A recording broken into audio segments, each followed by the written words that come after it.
السلام علیکم ورحمۃ اللہ وبرکاتہ۔ عزیزان گرامی، آج کے درس قرآن کی اس محفل میں گفتگو کے لیے میں نے سورہ نبا کی 17ویں آیت کریمہ کی تلاوت کی ہے۔ اس سے پہلے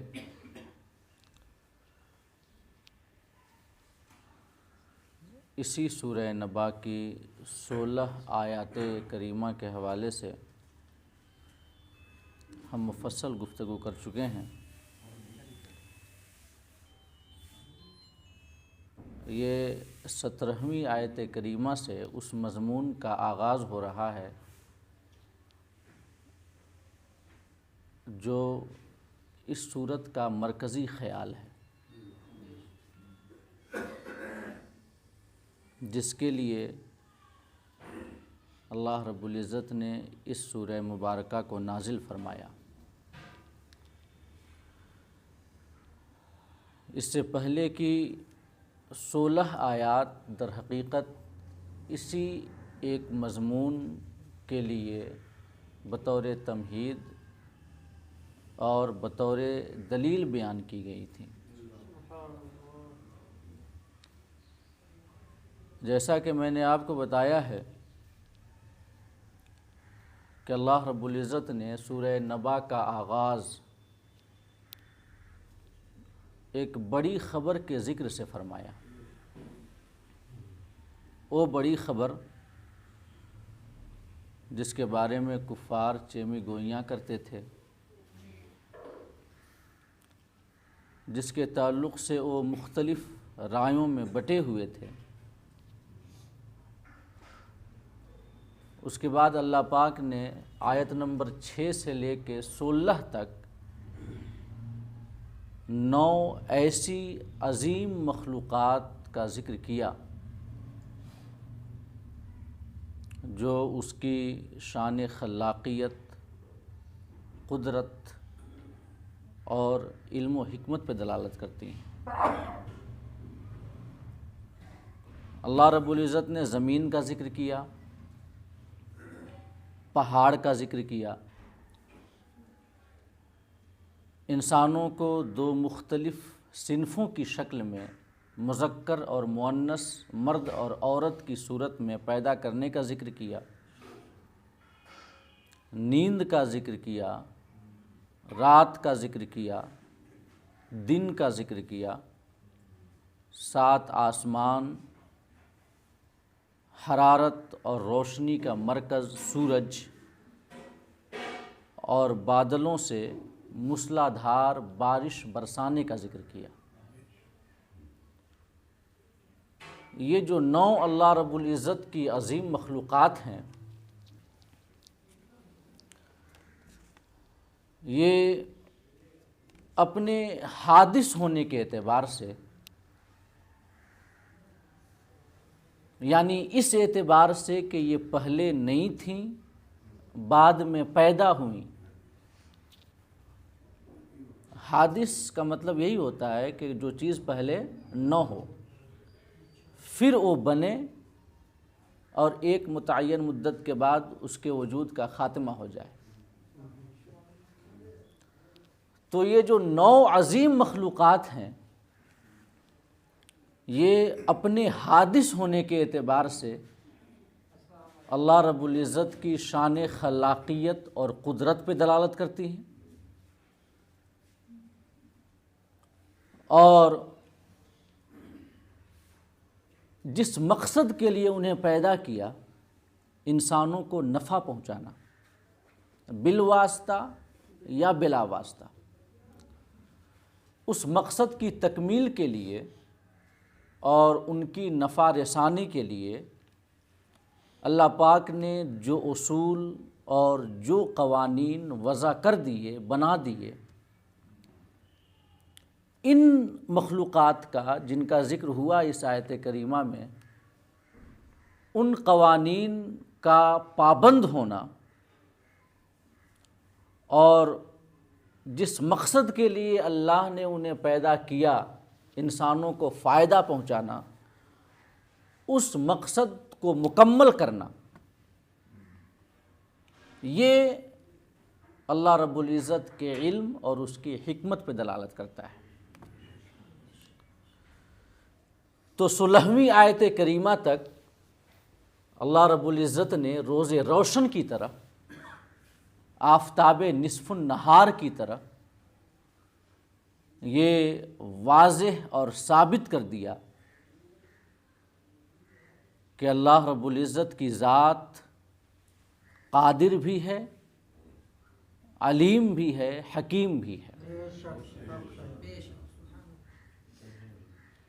وہ سب سے بڑا بادشاہ ہے، کائنات زیریں و بالا پہ اس کا حکم چلتا ہے۔ ان عجیب و غریب مخلوقات کو جن کا ذکر ہوا اس آیت کریمہ میں، اللہ پاک بغیر سابقہ مثال کے پیدا کرنے والا ہے۔ تو ان حقائق کو واضح کرنے کے بعد اپنی قدرت، اپنی شان خلاقیت، اپنے علم اور اپنی حکمت کو بیان کرنے کے بعد اللہ رب العزت اس مضمون کو بیان کرتا ہے جو سورہ نبا کا مرکزی مضمون ہے اور سینٹرل آئیڈیا ہے۔ اللہ فرماتا ہے 17ویں آیت کریمہ میں، ان یوم الفصل کان میقاتا، بے شک فیصلے کا دن ایک ٹھہرا ہوا وقت ہے، جو اس روز کے لیے ٹھہرا ہوا ہے جس روز کو اللہ پاک نے مقرر کر رکھا ہے فیصلے کے دن کے لیے۔ اللہ پاک نے متعین کر رکھا ہے کہ جس روز اللہ پاک اولین آخرین سب کو جمع کرے گا، ان کے درمیان فیصلہ فرمائے گا۔ اس دن کے لیے فیصلے کا دن ٹھہرا ہوا ہے۔ جب وہ وقت مقررہ آن پہنچے گا تو پھر ہم سب کو فیصلہ کے لیے رب کی بارگاہ میں حاضر ہونا ہوگا، اور اللہ رب العزت ہمیں ہمارے اعمال کے مطابق، ہمارے کرتوتوں کے مطابق، ہمارے گناہ، ہماری نیکیوں کے مطابق ہمیں جزا یا سزا دے گا۔ یہ ہے اس آیت کریمہ کا مرکزی مضمون، جس کے لیے آیت نمبر 1 سے 16 تک کچھ باتیں بطور تمہید بیان کی گئیں اور کچھ باتیں بطور دلیل بیان کی گئیں۔ تو اس سے پہلے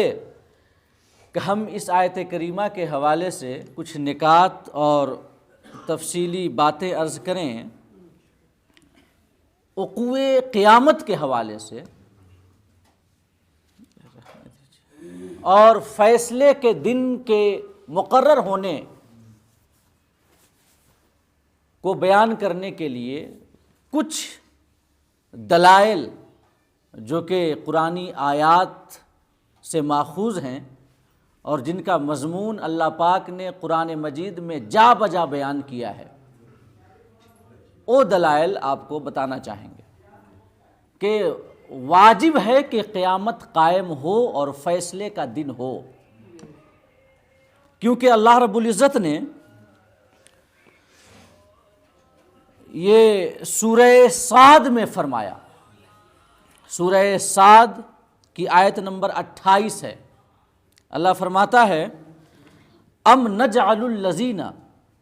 آمنوا وعملوا الصالحات کالمفسدین فی الارض ام نجعل المتقین کالفجار۔ اللہ فرماتا ہے کہ کیا ہم ایمان والوں کو اور نیک عمل کرنے والوں کو ان کی طرح کر دیں گے جو زمین میں فساد مچاتے ہیں اور فتنہ کرتے ہیں، اپنی بدعمالیوں سے، اپنی بد اعتقادیوں سے، اپنے غلط کاموں سے جو زمین میں فساد مچاتے ہیں ان کو، اور جو ایمان والے ہیں نیک ہیں، پرہیزگار ہیں، اعمال صالحہ کرتے ہیں، ان کو کیا ہم دونوں کو ایک کر دیں گے؟ اللہ پاک فرماتا ہے ام نجعل الذین آمنوا وعملوا الصالحات کالمفسدین فی الارض، کیا ہم ایمان والوں اور نیک عمل کرنے والوں کو ایک ہی طرح کر دیں گے؟ اور اس کے بعد فرمایا ام نجعل المتقین کالفجار، کیا ہم پرہیزگاروں کو، اطاعت شیاروں کو، فرما برداروں کو ان لوگوں کی طرح کر دیں گے جو ہمارے حکم سے اعراض کرنے والے ہیں اور ہمارے نافرمان ہیں؟ تو اس آیت کریمہ سے ثابت ہوا کہ ضروری ہے کہ نیکوکار اور گنہگار کے درمیان فرق کیا جائے۔ ضروری ہے کہ خطا کار اور فرما بردار کے درمیان فرق کیا جائے۔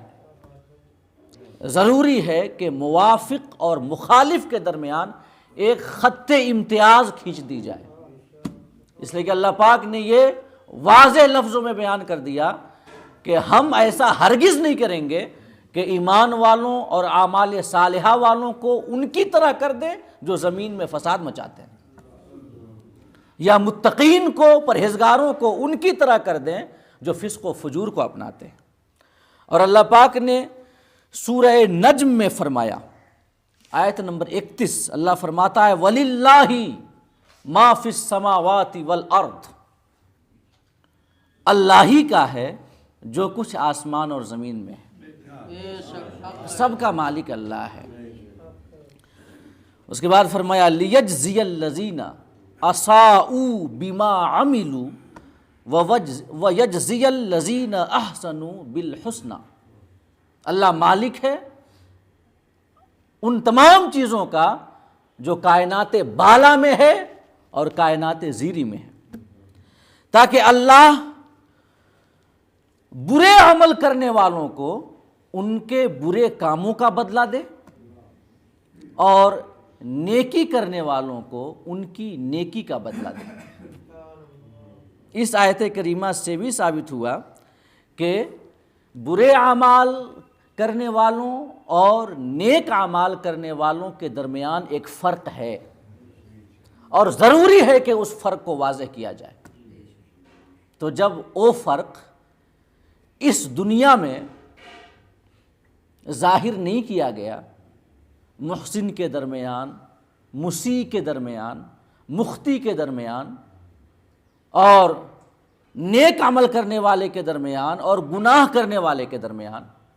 جو اللہ کا موافق ہے، اللہ پر ایمان لانے والا ہے اس کے درمیان، اور جو اللہ کا انکار کرنے والا ہے اس کے درمیان، جب یہاں اس دنیا میں فرق نہیں کیا گیا، ہم دیکھتے ہیں کہ کتنے گناہگار ہیں جو بڑے بڑے محلات میں داد عیش دے رہے ہیں، لوگوں پہ ظلم کر رہے ہیں، لوگوں کے مال کو ہڑپ رہے ہیں، غصب کر رہے ہیں، جائز و ناجائز ہر طریقے سے دولتیں اکٹھی کر رہے ہیں، گناہ پہ گناہ کیے جا رہے ہیں، اور جبکہ ان کے ساتھ کوئی ایسا برتاؤ یا ان کو کوئی ایسا بدلہ اس دنیا میں نہیں دیا جا رہا جن کی وجہ سے یہ واضح ہو جائے کہ یہ گناہ کیا انہوں نے تو ان کو یہ ان کا انجام ہوا۔ تو جب اس دنیا میں ایسا نہیں ہو رہا، فرق نہیں ہو رہا، نیکوکار اور خطاکار کے درمیان خط امتیاز نہیں کھینچی جا رہی، تو ضروری ہے نا کہ ایک دن ایسا ہو کہ جس دن اس فرق کو واضح کر دیا جائے۔ ضروری ہے کہ ایک دن ایسا ہو کہ جس دن ہر گنہگار کو اس کے گناہ کی سزا دی جائے اور نیکوکار کو اس کی نیکی کا بدلہ دیا جائے۔ اور وہ دن جب یہاں نہیں ہے تو ہے ایک دن جو مقرر ہے، جس کو اللہ نے مقرر کر رکھا ہے۔ یہ وہ دن ہے جو اللہ پاک نے فرمایا ان یوم الفصل کان میقاتا، فیصلے کا دن ایک مقرر وقت ہے۔ اور دوسری دلیل قیامت کے دن کے مقرر ہونے اور متعین ہونے پہ یہ ہے کہ ایک شخص ہے جو لوگوں پہ ظلم کرتا ہے، اسے اتنی طاقت ہے اس کے پاس اتنا اثر ہے، ایسا منصب ہے، ایسا مقام ہے اسے ملا ہوا کہ وہ اپنے منصب، اپنی جاہ، اپنی طاقت کا غلط استعمال کر کے لوگوں پہ ظلم کرتا ہے، لوگوں کے مال ہڑپتا ہے، ان کی زمینیں غصب کرتا ہے، ان کو بے عزت کرتا ہے، اپنے سامنے کسی کو کچھ نہیں سمجھتا، اس دولت کی وجہ سے جو اللہ نے اسے دی ہے، اس طاقت کی وجہ سے جو اللہ نے اسے دی ہے، اس منصب کی وجہ سے، اس اختیار کی وجہ سے جو اللہ نے اسے دیا ہے۔ تو بجائے اس کے کہ اس دولت و منصب اور جاہ کا استعمال وہ مخلوق کو نفع پہنچانے کے لیے کرتا، اس کا استعمال وہ انہیں ظلم کے لیے کرتا ہے۔ تو اب ضروری ہے نا کہ اس سے انتقام لیا جائے، ضروری ہے کہ مظلوم کو ان کا حق دلایا جائے، مظلوموں کی فریاد رسی کی جائے، داد رسی کی جائے، اور ظالموں کو کیفر کردار تک پہنچایا جائے، یہ ضروری ہے۔ اور اگر ایسا نہ ہو، ظالم سے انتقام نہ لیا جائے، مظلوم کی فریاد رسی نہ کی جائے اور مظلوموں کی داد رسی نہ کی جائے، تو یہ یا تو اس وجہ سے ہوگا کہ ظالموں سے جو انتقام لینے والی ذات ہے وہ عاجز ہے، یا تو اس وجہ سے ہوگا کہ اسے نہیں پتا کہ کیا ہو رہا ہے، کون ظلم کر رہا ہے، کون کیا کیے جا رہا ہے، یا تو اس وجہ سے ہوگا کہ وہ ظلم سے راضی ہے۔ جو انتقام لینے والا ہے، یہ مثال کے طور پہ اللہ رب العزت نے اس دنیا میں یہ نظام قائم کیا حکومتوں کا، گورنمنٹ کا، اور ایک عدلیہ بنا دی گئی کہ جو کہ لوگوں کے درمیان انصاف کرتی ہے، اگر کسی پہ ظلم ہو تو اسے بدلہ دلاتی ہے، اگر کوئی جرم کرے تو اسے سزا دیتی ہے۔ اور کبھی کبھی ایسا ہوتا ہے کہ ہم دیکھتے ہیں کہ عدلیہ اپنی تمام طاقت اور قوت اور اثر کے باوجود جو اسے کانسٹیٹیوشن کے اعتبار سے، قانون کے اعتبار سے ملا ہوا ہے، وہ اس طاقت کا استعمال نہیں کر پاتی، عاجز ہو جاتی ہے، کیونکہ جس کے اوپر فرد جرم عائد کیا جا رہا ہے وہ اتنا بڑا اثر و رسوخ والا ہے کہ سپریم کورٹ کو اپنی جیب میں لیے گھوم رہا ہے، اس کو اتنی طاقت ہے کہ جب چاہے، جو چاہے، سپریم کورٹ کے ججز کو، عدلیہ کے منصفوں کو، ان کے ساتھ وہ کوئی غلط کر سکے، ان کو تکلیف پہنچا سکے، مصیبت دے سکے، اس کو یہ طاقت ہے۔ تو عدلیہ کے منصفین عاجز ہیں، کمزور ہیں، لہٰذا وہ اس کے جرم کا بدلہ اسے نہیں دے پاتے، اس سے مظلوم کا انتقام نہیں لے پاتے، ظالم کو کیفر کردار تک نہیں پہنچا پاتے۔ یا کبھی کبھی ایسا ہوتا ہے کہ کتنے ایسے ہیں جو گناہ کر رہے ہیں اور عدلیہ کو پتہ ہی نہیں چل رہا، اس کی سنگیان میں آ ہی نہیں رہا ہے، کچھ چھپ کر گناہ کر رہے ہیں، عدلیہ جان ہی نہیں پا رہی ہے، جاہل ہے وہ، اسے پتہ نہیں ہے کہ کیا ہو رہا ہے معاشرے میں، اور آج تو پتہ ہونے کے باوجود آنکھیں موند لی جاتی ہیں۔ یا تو اس وجہ سے ہے کہ جو عدلیہ ہے اس کے منصفین راضی ہیں اس ظلم سے کہ ہاں یہ ٹھیک ہے، جو کچھ ہو رہا ہے صحیح ہے۔ تو یہ تین چیزیں ہیں جن کی وجہ سے ظالم سے انتقام نہیں لیا جاتا، یا تو انتقام لینے والا عاجز ہے، یا جاہل ہے کہ ظلم کیا جا رہا ہے، یا تو ظلم سے راضی ہے۔ اور یہ تینوں باتیں اللہ رب العزت کے حق میں محال ہیں۔ اللہ عاجز بھی نہیں ہے، اللہ جاہل بھی نہیں ہے، اللہ ظلم سے راضی بھی نہیں ہے۔ اللہ قادر ہے اس بات پہ کہ ہر شخص کو اگر ظلم کرتا ہے تو اسے کیفر کردار تک پہنچائے۔ اللہ اس تمام کائنات اور اس کی جزیات کا جاننے والا ہے، اور اللہ پاک ظلم سے کبھی راضی نہیں ہوتا۔ یہ تینوں صفات، عجز، جہل اور ظلم کے ساتھ رضا اللہ کے حق میں محال ہیں، لہٰذا یہ ضروری ہے کہ اللہ پاک مظلومین کا انتقام لے ظالمین سے، مظلوموں کو انصاف دلائے اور ظالموں کو کیفر کردار تک پہنچائے۔ اور جب یہ یہاں نہیں ہوا، اس دنیا میں نہیں ہو رہا ہے، تو ضروری ہے نا کہ ایک ایسا دن ہو جس دن یہ انتقام لیا جائے، وہی دن قیامت ہے، وہی دن قیامت ہے۔ اللہ پاک نے فرمایا مالک یوم الدین، سورہ فاتحہ کی آیت ہے کہ اللہ پاک روز جزا کا مالک ہے، یوم الدین، بدلے کا دن، جس دن ہر شخص کو بدلہ دیا جائے گا اس کے کرتوتوں کا، اس کے کاموں کا۔ اچھائی کیا ہے اچھا بدلہ ملے گا، برائی کیا ہے برا بدلہ ملے گا،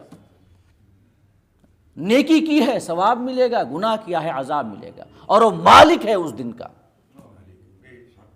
اور ایسا مالک ہے کہ اگر وہ کسی کو عذاب دینا چاہے کسی میں طاقت نہیں کہ اس کے ارادے سے اسے روک سکے۔ اور اسی چیز کو اللہ پاک نے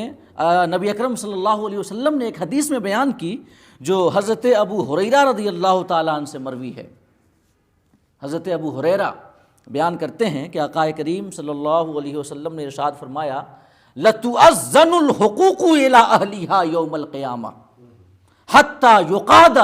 لِلشَّاةِ الْجَلْجَاءِ مِنَ الشَّاةِ الْقَرْنَاءِ، کل قیامت کے روز ہر شخص کو اس کا حق دلایا جائے گا۔ کوئی حق مار کے، حق کو چھین کے، حق کو سلب کر کے، غصب کر کے یہ نہ سمجھے کہ وہ بچ جائے گا۔ یہاں بچ بھی جائے تو فیصلے کے دن تو نہیں بچ سکتا جو اللہ نے مقرر کر رکھا ہے۔ وہ جو فیصلہ کا دن ہوگا، قیامت کا دن ہوگا، تو حقداروں کو ان کے حقوق دلائے جائیں گے، یہاں تک کہ اگر ایک سینگ والی بکری نے بے سینگ والی بکری کو سینگ مارا ہوگا تو اللہ پاک اس بے سینگ والی بکری کو انصاف دلائے گا اس سینگ والی بکری سے۔ اگر کوئی جانور بھی ہے جس نے، کوئی طاقتور جانور ہے، کسی کمزور جانور کو اس نے سینگ ماری ہے، چوٹ پہنچائی ہے، تو ان کو بھی ان کا حق دلایا جائے گا، بدلہ دلایا جائے گا، جانوروں کے ساتھ یہ برتاؤ ہوگا۔ اگر کسی جانور کو اللہ پاک نے سینگ دی، طاقت دی، اگر کسی کمزور جانور کو جس کے پاس سینگ نہیں، طاقت نہیں، اپنے آپ کو بچانے کی طاقت نہیں، حملہ کرنے کی طاقت نہیں، اگر اسے سینگ مارتا ہے کوئی جانور، اللہ پاک اس کو بدلہ دلائے گا اس سے۔ تو جب جانوروں کے ساتھ ایسا معاملہ ہوگا تو انسانوں کے ساتھ کیسا معاملہ ہوگا جو کہ اشرف المخلوقات ہے۔ کوئی یہ کیسے سمجھ سکتا ہے کہ کسی کا حق مار کے وہ بچ جائے گا؟ تو ضروری ہے کہ مظلوموں کو انصاف دلایا جائے۔ اگر یہاں نہیں مل رہا تو ایک دن ہونا ضروری ہے، اور وہ دن قیامت کا دن ہے۔ اور اللہ پاک ایک جگہ ارشاد فرماتا ہے، یہ تیسری دلیل میں آپ کے سامنے بیان کرنے جا رہا ہوں، کہ ضروری ہے کہ قیامت قائم ہو، فیصلے کا دن مقرر ہو۔ اللہ پاک فرماتا ہے فَمَن يَعْمَلْ مِثْقَالَ ذَرَّةٍ خَيْرًا يَرَهُ وَمَن يَعْمَلْ مِثْقَالَ ذَرَّةٍ شَرًّا يَرَهُ، جس نے ذرہ برابر بھی کوئی نیکی کی اسے دیکھے گا، اور جس نے ذرہ برابر بھی کوئی گناہ کیا تو اسے دیکھے گا۔ اس لیے کہ وَمَا يَلْفِظُ مِنْ قَوْلٍ إِلَّا لَدَيْهِ رَقِيبٌ عَتِيدٌ، انسان اپنی زبان سے ایک جملہ تک نہیں نکالتا، ایک بات تک نہیں نکالتا مگر لکھنے والا تیار بیٹھا ہے۔ اگر وہ اچھی بات نکالے اپنی زبان سے، اچھی بات بولے تو بھی لکھ لیا جاتا ہے اس بات کو، اور اگر بری بات بولے تو بھی لکھ لیا جاتا ہے اس بری بات کو۔ تو اللہ پاک نے یہ بیان کیا، یہ اٹل حقیقت بیان کی کہ جس شخص نے بھی کوئی ذرہ برابر نیکی کی ہوگی تو اسے ضرور دیکھے گا۔ اور دیکھنے سے مراد خالی یہ نہیں ہے کہ بس دیکھ لیا کل دکھا دیا گیا، نہیں، بلکہ اس نہج سے دکھایا جائے گا کہ اگر اسے نیکی دکھائی جائے تو اسے خوشی ہوگی، اس اجر کو دیکھ کر، اس ثواب کو دیکھ کر جو اس نیکی پر مرتب ہوگا۔ اور اگر کسی کے نامہ اعمال میں گناہ دکھائے جائیں گے تو اسے تکلیف ہوگی، اس کا حال بحال ہوگا اس عذاب کو دیکھ کر کے جو عذاب اس گناہ پہ مرتب ہوگا۔ تو یہ اللہ پاک نے قانون بیان کر دیا کہ جس نے بھی نیکی کی ذرہ برابر بھی دیکھے گا، جس نے بھی گناہ کیا ذرہ برابر بھی دیکھے گا۔ یہ قانون اٹل قانون ہے۔ اب انسان اس دنیا میں کتنی ایسی نیکیاں کرتا ہے جس کا بظاہر جن کا اجر اسے اس دنیا میں نہیں ملتا، کتنے ایسے گناہ کرتا ہے انسان جن کا عذاب بظاہر ان کو اس دنیا میں نہیں دیا جاتا ہے کہ نہیں؟ چھپ کر کے یا لوگوں کے سامنے ہی کتنے ایسے گناہ کرنے والے طاقتور ہیں، گناہ کر رہے ہیں، ان کا کچھ نہیں ہو رہا، ان کو عذاب نہیں مل رہا، اور کتنی نیکیاں بھی کی جا رہی ہیں کہ جن کا اجر ہم کو سمجھ میں آتا ہے کہ اس دنیا میں نہیں ملا، لیکن یہ خدا کا قانون ہے کہ اجر ملنا ہے۔ خدا کا قانون ہے کہ اگر گناہ کیا ہے تو اس کی سزا بھگتنی ہے۔ میں قانون کی بات کر رہا ہوں، میں قانون کی بات کر رہا ہوں۔ اللہ کا فضل ایک الگ چیز ہے کہ نہیں؟ میں قانون کی بات کر رہا ہوں۔ یہ قانون اللہ پاک نے یہ بنا دیا کہ نیکی کرو گے اجر ملے گا، گناہ کرو گے سزا ملے گی۔ تو جب اس قانون کا نفاذ اس دنیا میں نہیں ہو رہا تو ضروری ہے نا کہ کوئی ایسا دن ہو جہاں پہ وہ قانون نافذ ہو، کوئی ایسا دن ہو کہ اللہ پاک نے اگر نیکیوں کے لیے اجر کو متعین کیا ہے تو اجر دیا جائے، اگرچہ یہاں نہ ملے مگر اس دن میں ملے۔ اگر گناہ کر رہا ہے عذاب یہاں نہیں مل رہا وہاں ملے۔ تو فَمَن يَعْمَلْ مِثْقَالَ ذَرَّةٍ خَيْرًا يَرَهُ وَمَن يَعْمَلْ مِثْقَالَ ذَرَّةٍ شَرًّا يَرَهُ سے اللہ پاک جو قانون ہمیں بتا رہا ہے اس قانون کے نفاذ کے لیے ضروری ہے کہ ایک دن ہو، اور وہ دن قیامت کا دن ہے۔ اور اس حوالے سے ایک روایت ہمیں یاد آتی ہے جسے تفسیر کبیر میں امام رازی نے ذکر کی ہے کہ جو اللہ پاک نے فرمایا نا کل قیامت کے روز ایک ایسے شخص کو لایا جائے گا جو بغیر نیکی کا ہوگا، جس کے پاس ایک بھی نیکی نہ ہوگی۔ الفاظ ہیں کہ یجاء برجل یوم القیامہ فینظر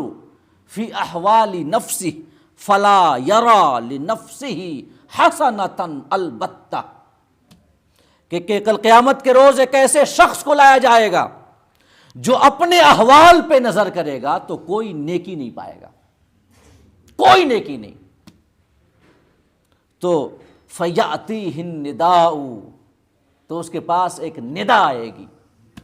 اور وہ ندا کیا ہوگی؟ یا فلاں ادخل الجنہ بعملک، اے فلاں اپنے عمل کی وجہ سے جنت میں داخل ہو جا، اپنے عمل کی وجہ سے، اپنی نیکی کی وجہ سے۔ اب وہ شخص حیران و پریشان، وہ تو غور کر رہا ہے اپنے احوال پہ، دیکھ رہا ہے کوئی نیکی اس کے پاس نہیں ہے، وہ بالکل نیکیوں سے خالی نامہ اعمال لے کر کے پہنچا ہے قیامت کی بھیڑ میں، کوئی نیکی نہیں ہے۔ لیکن ندا کی جائے گی یا فلانو ادخل الجنہ بعملک، اپنے عمل کی وجہ سے اے فلاں جنت میں داخل ہو جا۔ وہ عرض کرے گا الہی ماذا عملت، مولا کون سا عمل ہے میرا، مجھے تو نہیں یاد آ رہا، میں کہیں دیکھ بھی نہیں رہا، کون سا ایسا عمل ہے؟ فیقول اللہ تعالی، اللہ پاک فرمائے گا الست لما کنت نائما تقلبت من جنب الی جنب لیلۃ کذا فقلت فی خلال ذلک اللہ۔ تمہیں نہیں پتا، جب وہ پوچھے گا کہ مولا کون سا میرا عمل ہے، مجھے تو نہیں دکھ رہا کوئی، اللہ فرمائے گا تمہیں نہیں پتا، تم ایک رات نیند میں تھے اور نیند میں تو نے کروٹ بدلی، تو ایک پہلو سے دوسرے پہلو کی جانب کروٹ بدلتے وقت تو نے اللہ کہا، اللہ تمہاری زبان سے نکلا، اور یہ اللہ کہتے ہی فوراً تمہارے اوپر نیند غالب آ گئی، ثم غلبک النوم فی الحال، فوراً تمہارے اوپر نیند غالب آ گئی، تو نے اللہ کہا، نیند غالب آ گئی، فنسیت ذالک، تو بھول گیا، تمہیں یاد نہیں رہا کہ تو نے اپنی زبان سے کیا کہا تھا، کروٹ بدل رہا تھا، بدلتے وقت اللہ تمہاری زبان سے نکلا، کہا تو نے، اور پھر نیند غالب آئی، بھول گیا۔ اللہ فرمائے گا اما انا فلا تأخذنی سنت ولا نوم، میں رہ گیا، میں تو مجھے نہ نیند آتی ہے نہ اونگ آتی ہے، تم پر نیند غالب ہو گئی، تو بھول گیا کہ تو نے اللہ کہا تھا، مجھے نہ تو نیند آتی ہے نہ تو اونگ آتی ہے، فما نسیت ذالک، میں نہیں بھولا، تو بھول گیا، میں نہیں بھولا۔ اپنے اس ایک لفظ کو، لفظ اللہ کو اپنی زبان سے ادا کرنے کی وجہ سے جنت میں داخل ہو جاؤ۔ تو اس سے ثابت ہوا کہ کسی شخص کی کوئی نیکی ضائع نہیں جاتی، برباد نہیں جاتی۔ ان اللہ لا یضیع اجر المحسنین، اللہ نیکی کرنے والوں کے اجر کو ضائع نہیں کرتا۔ اور اس سے یہ بھی ثابت ہوا کہ جب نیند میں پہلو بدلتے وقت لفظ اللہ کہنے کی وجہ سے جنت میں داخل کر دیا جائے گا اسے، تو ثابت ہوتا ہے کہ کسی نیکی کو، ہلکی سے ہلکی اور چھوٹی سی چھوٹی نیکی کو بھی کبھی بھی ہلکا سمجھ کے، چھوٹا سمجھ کے چھوڑنا نہیں چاہیے، ہے کہ نہیں؟ بخاری مسلم کی ایک روایت ہے کہ ایک زانیہ عورت تھی، تو وہ ایک راستے سے گزر رہی تھی، تو اس نے یہ دیکھا کہ ایک کتا تھا جو پیاس کی وجہ سے زبان باہر نکالے ہانف رہا تھا، اور قریب تھا کہ وہ پیاس سے ہلاک ہو جائے، بڑا سخت پیاسا تھا وہ کتا، اور وہ تھی زانیہ، فاحشہ، بدکار۔ اور جب اس نے اس کتے کی پیاس کی شدت کی حالت دیکھی، اور یہ دیکھی کہ یہ کتا تو پیاس کی وجہ سے مرنے والا ہے، تو اس نے اپنا موزہ نکالا، اپنے دوپٹے میں باندھ کر کے اسے کنویں کے اندر ڈالا، اور جو پانی موزے کے ساتھ باہر آیا اسے لے کر اس کتے کے منہ میں اس موزے کو نچوڑ دیا، اور پانی کے قطرات سے اس کتے کو سیراب کی وہ عورت، اور اس کی پیاس کو بجھا دیا اس نے۔ نبی اکرم صلی اللہ علیہ وسلم فرماتے ہیں کہ وہ زانیہ تھی، فاحشہ تھی، بدکار تھی، مگر اس ایک عمل کی وجہ سے اللہ پاک نے اس کے تمام گناہوں کی مغفرت فرما دی اور اسے جنت میں داخل کر دیا۔ تو کسی عمل کو چھوٹا سمجھ کے نہیں چھوڑنا چاہیے۔ رحمت حق بہانہ می جوید، بہانہ می جوید، رحمت حق بہانہ ڈھونڈتی ہے اپنے بندوں کو معاف کرنے کے لیے، وہ بدلہ نہیں ڈھونڈتی، قیمت نہیں ڈھونڈتی۔ ایک بار صحابہ نے عرض کیا نبی اکرم صلی اللہ علیہ وسلم سے، یا رسول اللہ کیا ہم جانوروں کے ساتھ حسن سلوک کریں تو ہمیں اجر ملے گا؟ جانوروں کے ساتھ صحابہ نے عرض کیا، تو اللہ کے رسول صلی اللہ علیہ وسلم نے فرمایا کہ فی کلی قبض رطبۃ اجر، ہر تر جگر میں، ہر ایسے جگر میں جس میں جان ہو، کہ جس کا مفہوم یہ ہے کہ ہر جاندار مخلوق میں اللہ پاک نے ہمارے لیے اجر متعین کر رکھا ہے۔ جس بھی جاندار مخلوق کے ساتھ اگر ہم بھلائی کریں گے، انہیں ان کی تکلیف کو دور کریں گے، ان کی مصیبت کو دور کریں گے، آرام پہنچائیں گے، اللہ پاک ہمیں اجر دے گا، چاہے ہم بھلائی اور حسن سلوک جانور کے ساتھ ہی کیوں نہ کریں۔ اور اگر کسی جانور کے ساتھ بھی اگر زیادتی کی جائے، بیجا ظلم کیا جائے، تو اللہ رب العزت اسے معاف نہیں فرمائے گا۔ اسی بخاری اور مسلم کی روایت ہے حضرت ابو ہریرہ رضی اللہ تعالیٰ عنہ کی، کہ ایک عورت بڑی نیک تھی، بڑی پرہیزگار تھی، تو اس نے یہ کیا کہ ایک بار ایک بلی کو پکڑ کے اور باندھ دیا، نہ تو اسے کھانا دیا، نہ پانی، نہ دانہ، کچھ نہیں دیا، یہاں تک کہ بھوک اور پیاس کی شدت کی وجہ سے وہ بلی مر گئی۔ وہ نیک عورت تھی تو نیک عورت، لیکن اس نے بلی کے ساتھ ایسا معاملہ کیا کہ پکڑ کے اسے باندھ دیا، چھوڑا بھی نہیں کہ جا کر زمین کے کیڑے مکوڑے کھا کر کے اپنی بھوک وہ مٹا لے، نہیں، بلکہ باندھے رکھی ہو یہاں تک کہ وہ بلی مر گئی۔ نبی اکرم صلی اللہ علیہ وسلم نے فرمایا کہ اس کے اس گناہ کی وجہ سے اللہ پاک نے اسے جہنم میں داخل کر دیا۔ تھی تو بڑی نیک پرہیزگار، مگر ایک بلی پہ ظلم کیا، اللہ رب العزت نے اس ایک گناہ کی وجہ سے اسے جہنم میں داخل کر دیا۔ تو مذہب اسلام ہمیں جانوروں کے ساتھ بھی حسن سلوک، اچھا برتاؤ کرنے کا حکم دیتا ہے، اور ان کے اوپر بھی ظلم کرنے سے ہمیں روکتا ہے۔ یہاں تک کہ ذرا سوچیں تو ایک جانور جسے انسان کہ جس کے گوشت کے لیے ذبح کرتا ہے، حلال جانور، اس کے بارے میں حکم ہے کہ اس کو ذبح کرنے سے پہلے اس کو چارہ پانی دے دیا جائے، اس کے سامنے چھری تیز نہ کی جائے، اس کے سامنے، کہ دیکھ کر کے اسے تکلیف نہ ہو۔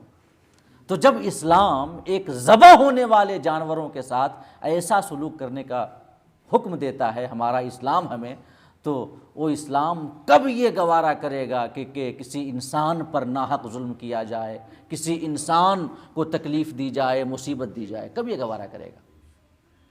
تو کوئی عمل چھوٹا یا بڑا نہیں ہوتا، یاد رکھیں۔ رحمت حق بہانہ می جوید، کسی نیکی کو بھی چھوٹا نہیں سمجھنا چاہیے، کسی گناہ کو بھی چھوٹا نہیں سمجھنا چاہیے۔ تو یہ کچھ دلائل تھے کہ جن کا مضمون ہم نے قرآن سے اخذ کیا کہ ضروری ہے کہ قیامت قائم ہو اور فیصلے کا ایک دن مقرر ہو، کیونکہ کتنے ایسے قوانین جو اللہ رب العزت نے بیان کیے قرآن مجید کے اندر، نیکوکاروں اور گنہگاروں کے درمیان فرق کرنا، ظالم سے انتقام لینا، ہر نیکی ہر برائی کو دیکھنا، نیکی کو دیکھ کر خوش ہونا، برائی کو دیکھ کر غم ہونا، اس اجر و ثواب یا عذاب و عقاب کو دیکھ کر جو اس نیکی یا برائی پر مرتب ہونے والا ہے،